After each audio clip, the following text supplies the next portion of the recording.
রক্তদান জীবনদান। এক ফোঁটা রক্তের অভাবে কত প্রাণ স্বেচ্ছায় হারিয়ে যায়। তাই তো সিটি বঙ্গীয় স্বর্ণশিল্পী সমিতি 8/সি বিধান পার্ক শাখা কমিটির উদ্যোগে এক স্বেচ্ছায় রক্তদান কর্মসূচির আয়োজন করা হয়েছে। যারা এই রক্তদান শিবির পরিচালনা করেন তাদের নামগুলো হলো: প্রধান পৃষ্ঠপোষক শ্রী প্রবীর দাস, শ্রী নিতাই বৈরাগী, শ্রী সভাপতি শ্রী গৌতম কাঞ্জিলাল, সহ সভাপতি শ্রী বীরেন ব্যানার্জি, কার্যকারী সভাপতি শ্রী অজয় কান্ডার, সম্পাদক শ্রী অলয় কুমার দে, সহ সম্পাদক শ্রী গুরুপদ দে, কোষাধ্যক্ষ শ্রী সুভাষ হ্যান্ডেল, হিসাব পরীক্ষক শ্রী শঙ্কর সিংহ ও শ্রী সুবীর সামন্ত, অফিস সম্পাদক শ্রী প্রবীর সামন্ত, আবাহক শ্রী প্রভাকর সামন্ত ও সুব্রত মান্না। তাদের সকলের সমন্বিত প্রয়াসে রক্তদান অনুষ্ঠানটি সুন্দর থেকে সুন্দর হয়ে উঠেছে। আসুন দেখে নিই তার কিছু অংশের ছবি আর কথা বলে নিই কর্মকর্তাদের সাথে। কি বলবেন আজকে যে স্বর্ণ ব্যবসায়ীর উদ্যোগে যে রক্তদান, কি বলবেন? আপনাদের সবাইকে নমস্কার। আপনারা আমাদের এখানে এসেছেন এই রক্তদান শিবিরকে কেন্দ্র করে। আমাদের বঙ্গীয় স্বর্ণশিল্পী সমিতির থেকে আপনাদের সবাইকে আন্তরিক ধন্যবাদ জানাই। আমাদের এই রক্তদান শিবির আজ পর্যন্ত 10 বছর পদার্পণ করল এবং এর মধ্যে প্রায় 200 জনেরও বেশি রক্তদাতা রক্ত দিয়েছে। এগুলো আপনাদের সবার সহযোগিতা। আমি যে সমস্ত রক্তদাতা এখানে রক্ত দিয়েছেন তাদেরকে আমাদের সমিতির তরফ থেকে অসংখ্য ধন্যবাদ জানাচ্ছি। বলুন আর কি আজকে কতজন রক্তদাতা রক্তদান করলেন? অলরেডি 200 পেরিয়ে গেছে, 200-র উপরে রক্তদাতা রক্ত দিয়েছে এবং আরও রক্ত দেওয়ার জন্য লোক এসেছিলেন। আমরা বলেছি যে আমাদের অত ক্ষমতা নেই, ওই কিট নেই এবং তার জন্য ওরা ফেরত গেছে। চেষ্টা করবো আগামীতে যাতে এটা একটু বেশি করে। এই যে উপপ্রধান বলে গেল রক্তদান ছাড়া আপনার করোনার সময় অনেক মানুষের পাশে দাঁড়িয়েছেন, এ ব্যাপারে আপনি কি বলতে চাইছেন? হ্যাঁ, আমরা শুধু এই রক্তদান শিবিরের মধ্যে সীমাবদ্ধ না, আমরা প্রতি বছরই কাজ করি। বিভিন্ন অনুষ্ঠান কর্মসূচি সামাজিক এগুলো করি। তার মধ্যে আছে স্বাস্থ্য শিবির, চক্ষু পরীক্ষা এবং দুস্থ যে মানুষ যে আছে তাদের পাশে থাকি, তাদের চিকিৎসা। কেউ ক্যান্সার পেশেন্ট, তার অস্ত্রোপচার করতে হবে, তার জন্য সাহায্যের এগিয়ে যাওয়া। এবং আমাদের এখানে প্রচুর ডাক্তার পরিচিতি আছে, চেনাশোনা আছে। তাদেরকে বলি যে এই ছেলেটি খুব আর্থিক দিক দিয়ে এবং সামাজিক দিক দিয়ে পিছিয়ে আছে, যদি আপনারা একে সাহায্য করতে পারেন খুব ভালো হয়। কেননা এই জটিল অস্ত্রোপচার করতে আপনারা জানেন যে কত ব্যয়বহুল, তো সেইগুলো যাতে একটু ওনার হালকা হয় বা সেইটা আমরা তাদেরকে অনুরোধ করি এবং ওনারা আমাদের সাথে সহযোগিতা করে। এছাড়া কিডনির যে পেশেন্ট আছে তাদের একটা খুব ইয়ং বয়সের একটা মারাত্মকভাবে রোগ দেখা দিয়েছে, যে কিডনি পেশেন্ট হঠাৎ করে কিডনি রোগ ধরা পড়ছে বা দেখা যাচ্ছে যে কোনো কিছু জানে না অথচ তার কিডনি দুটো নষ্ট হয়ে গেছে। তারা যখন আমাদের কাছে আসে, তাদের পরিবাররা, তারা বলে আমাদের কোনো অর্থ সাহায্য করুন, আমাদের একটু ওষুধ কিনে দিন, আমরা তাদের পাশে থাকি। এছাড়া এই করোনাকালে আমরা এখানে প্রায় ডেলি 250 থেকে 300 লোককে আমরা অন্ন ব্যবস্থা করেছি। দুপুরবেলা আমরা এই অন্ন ব্যবস্থা করতাম, রান্না করে খাওয়ানো হতো। আমি ঘরে যা খেতাম সেই রান্নাই এখানে হতো। তারা আসতো, প্রায় 250 থেকে 300 জন আমাদের এখান থেকে খাবার নিয়ে যেতেন এবং আমরা এমন করে তাদের খাবার তৈরি করে দিতাম যে তাতে সকাল আর বিকেল আর রাত্রি, দুপুর আর রাত্রিরে তাদের যেন দুবেলা পেট ভরে।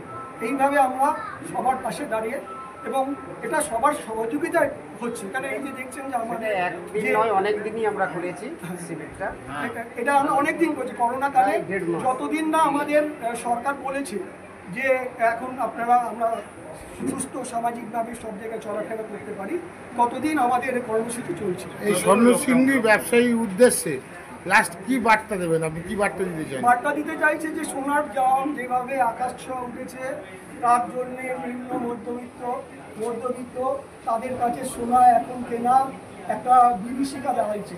তাদের সেই সামর্থ্য অর্থ সামর্থ্য কোনো কিছু নেই।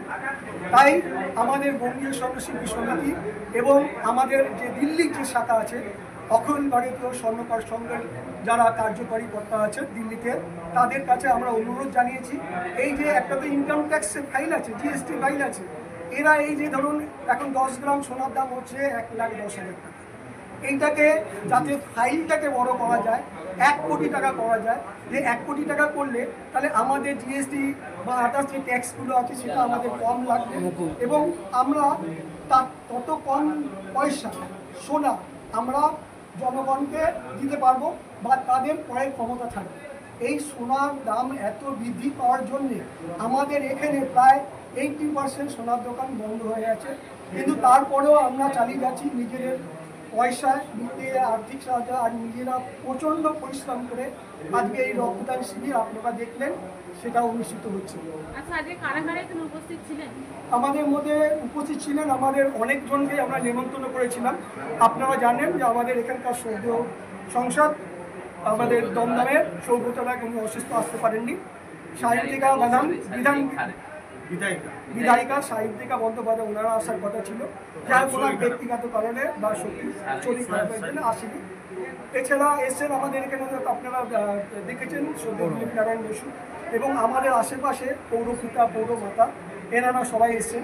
সমাজের যারা কাজ করেন মানে এনজিও থেকে আরম্ভ করে যে সমাজের যারা প্রতিষ্ঠিত লোক তারাও এসছেন, ডাক্তারবাবুরা এসছেন, কিছু সমাজসেবী লোকও এসছে, তারাও আমাদের এখানে রক্তদান শিবিরে এসছে এবং তাদের বক্তব্য রাখছে। এছাড়া বঙ্গীয় সর্বশিল্পী সমিতি, রাজ্য কমিটি, জেলা কমিটির নেতৃবৃন্দরা ওনারাও এসছেন, ওনারা আমাদের সাথে সহযোগিতা করছেন এবং সমস্ত লোক, বিশেষ করে আমি ধন্যবাদ দিতে চাই যারা আমাদের এখানে রক্তদাতা রক্ত দিয়েছেন তাদেরকে আমাদের সমিতির তরফ থেকে করজোড়ে অসংখ্য ধন্যবাদ। আপনারা সুস্থ থাকুন, ভালো থাকুন, এইভাবে আমাদের সাথে সহযোগিতার হাত বাড়িয়ে দেবেন। আচ্ছা, আপনার নামটা? আমার নাম অলোক কুমার দে, এই বঙ্গীয় সর্বশিল্পী সমিতি বিধান পার্কের শাখা সম্পাদক। আর শুধু রক্তদান শিবির একটা সীমাবদ্ধের মধ্যে ওরাও থাকে।